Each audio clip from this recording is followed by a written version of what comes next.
आपण आपल्या किचनमध्ये आंबाडीची गरगटी अशी जसं अळू करतो पातळ तशी ही मी पातळ भाजी करणार आहे. त्यासाठी ही मी आंबाडी शिजवून घेतली आहे.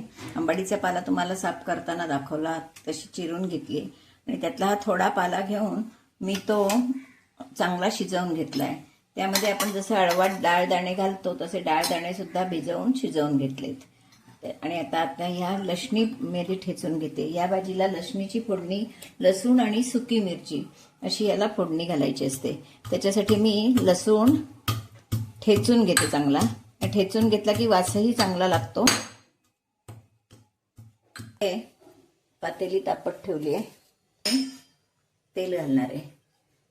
तेल थोडं जास्त घालते. त्यातलंच तेल मी काढून नंतर वरून फोडणी घालणार आहे. म्हणजे परत आपण वरून फोडणी घालतो ना, ती न घालता मी एकदाच करून घेते आणि त्यातली फोडणी काढून ठेवणार आहे. परत आणखीन तेल गरम करायला नको. लय का बघूया. आपण हे सुक्या मिरच्या आणि लसूण चांगली परतून घेणार आहोत आणि त्यातली थोडी मी बाजूला काढून ठेवणार आहे, कारण ही फोडणी वरून छान लागते. आधी पण घालायची आणि वरून पण मी थोडीच यातली फोडणी काढून ठेवणार आहे, म्हणजे ती वरून आपल्याला घालता येईल. आता ही मी मिरची घालते आणि हा लसूण घालते. हे दोन्ही आपण चांगलं परतून घेऊया.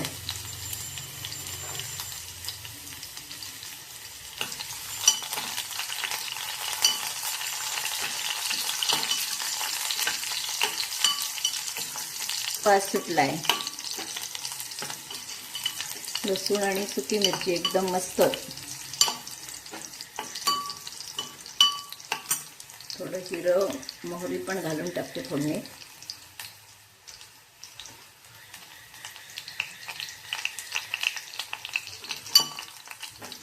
याला दिला ही म्हणजे लसणीचीच फोडणी चांगली लागते, त्यामुळे मी लसणीची फोडणी घालणार आहे.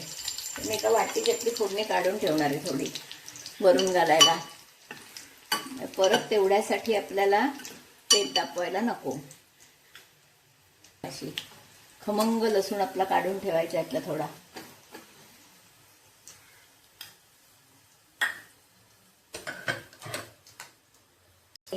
फोडणी तयार करून घेतली. हिंग घालते त्याच्यावर थोडासा.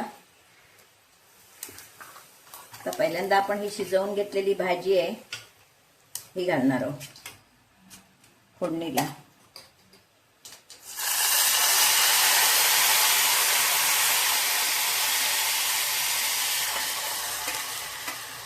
भाजून घेतली की पटकन होते, म्हणून मी हे डाळ दाणे सगळं शिजवून घेतलंय, म्हणजे आपल्याला कृती झटकन दाखवता येते म्हणून. त्यावर आता मी हे डाळ दाणे घालणार आहे.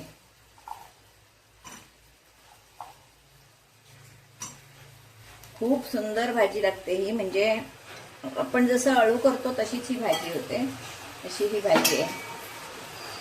आता मी याला थोडंसं बेसन लावणार आहे. हळद घालायची.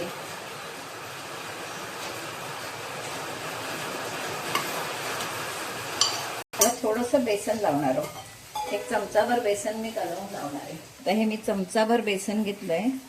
मी असं हातानंच कालवते, कारण गाठी असतात त्या मोडायला लागतात, त्याच्यामुळे हातानं कालवून ते मी भाजीवर घालणार आहे. भाजी करतो तशीच ही भाजी आहे.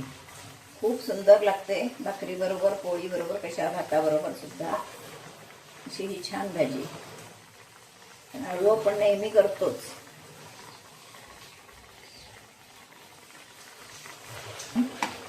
त्यामध्ये बेसन घातलंय. पाणी घालणार आहे थोडं, कारण अगदी घट्ट नकोय भाजी आपल्याला. भाताबरोबरही खाता आली पाहिजे अशी भाजी मी ही करते. भाताबरोबर, पोळी बरोबर. आता आपण त्यामध्ये मीठ घालणार आहोत.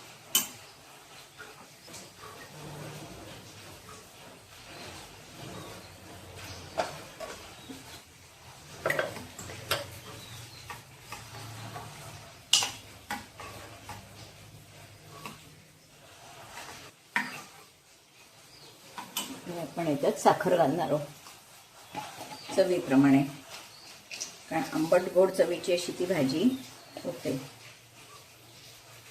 जशी आपण कढीला साखर घालतो तशी ह्या भाजीला पण साखर घालायची. आणि आता ही चांगली आपण उकळवून घेणार आहोत. त्यामध्ये मी खोबरं घालणार आहे.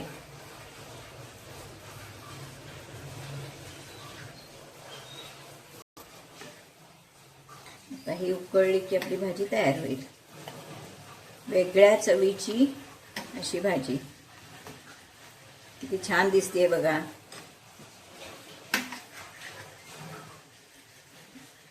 आंबट चुका वगैरे भाजी करतात तशीच ही भाजी आहे.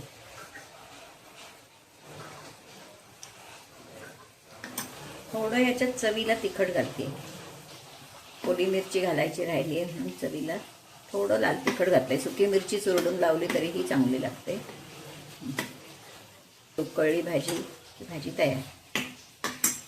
अशी ही आपली छानपैकी आंबाडीची पातळ भाजी खाण्यासाठी तयार आहे. आता आपण ही खाली उतरून घेऊया आणि त्या फोडणी घालूया. भाजीवर ही वरून मस्तपैकी फोडणी घालूया.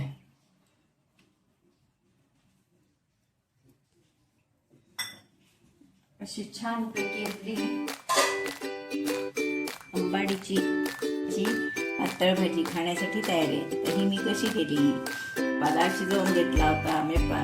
पाला साफ करताना वगैरे तुम्हाला मी दाखवलेलं आहे. यापूर्वी ही आंबाडीची भाजी आपण दाखवलेली आहे. तेव्हा आत्ताही मी भाजी कशी केली ही भाजी तुम्ही नक्की